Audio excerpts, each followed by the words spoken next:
Hey, Topping Analyze Math Industry, and we are going to take a look at the unit circle in action, part 2. So recently, we've been playing around with the unit circle, which looks like this, which is helpful to go from degrees and radians and back whenever you need to. But we've also been taking a look at if you were to put a triangle, actually a right triangle on it, you can look at all the ratios, the sides, and the angles of that right triangle, including the angles that are outside it. So what we're going to do is try to find the ratios of sine, cosine, and tangent when we try to find an angle and make a right triangle. So right over here is a problem. We have to find the different ratios of sine, cosine, and tangent. The thing is, we're not trying to solve, but we're trying to learn and understand so we can further our math skills. So we have 210 degrees. Its a reference angle is 30 degrees to the x-axis. We also know that it's going to be in the third quadrant. So what we're going to do is we're going to write a triangle in the third quadrant. So we're going to make it look like this. So we know that 30 degrees is going to be right here.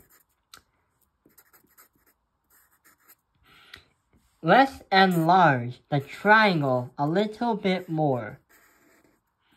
So right here is 30 degrees. Since we have 30 degrees, we know that this triangle is a 30, 60, 90. 60 is here, and 90 is right there. The hypotenuse that connects from the center of the circle all the way to the point where it's touching on the circle, the point from the last video right here, is always going to be 1. So if that's 1, then opposite of 30 degrees is going to be 1/2. And the opposite of 60 is going to be radical 3 divided by 2. So we know all the sides and the angles of that 30, 60, 90. That's relevant to this triangle right here. So this length is going to be radical 3 over 2. And this right here is going to be 1 over 2. So we can definitely say the sine, going from the last video, the sine is going to be the opposite. It's going to be equal to 1/2 in this case scenario. The cosine is going to be equal to this right here, which is equal to radical 3 over 2. But there's a problem.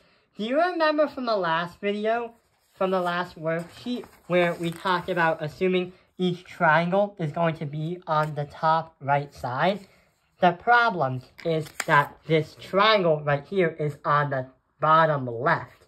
So in this particular video, we're going to care about vectors, and we're going to care about direction, where the triangle is, and what vector it has. So yeah, 1/2 and radical 3 divided by 2 is really helpful.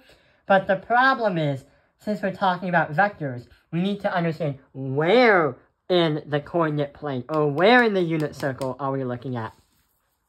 Since this is the x-axis, and we have 1/2 going down, in reality it's a negative 1/2. And since we have, going to the left, radical 3 divided by 2 is in its negative form. So both should actually be in a negative form answer. When it comes to negatives and positives, you could have the same trigonometric ratios that will give you pretty much the same results in terms of seeing a pattern. But it doesn't matter if it's negative or positive, because basically the ratios will still stay the same, but in different signs. For the tangent, we know that is going to be the formula equals y divided by x. It does make sense to have the answer as, because we know the cosine is x and the sine is y. Radical 3 divided by 2 as a negative, divided by negative 1/2.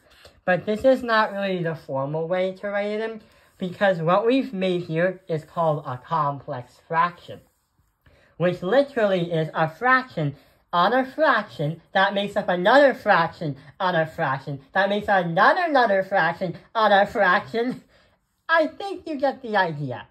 So this isn't the formal way of how you write an answer, but we're going to get to complex fractions in another video, possibly in another pre-calculus video. So yeah, we've understood how to use and find if it was 210 degrees, the sine, cosine, tangent, we were able to use the unit circle to analyze. Let's look at one more problem. Let's take a look at one more problem. So right over here is another problem. We are not given what quadrant it is, but it is easy to understand. So we have not a degree, but a radian. 3 pi divided by 4. How are we supposed to do that? Well, the first thing I'm thinking is yeah, we need to find the cosine, the tangent, and the sine, but also we need to visually graph it right over here.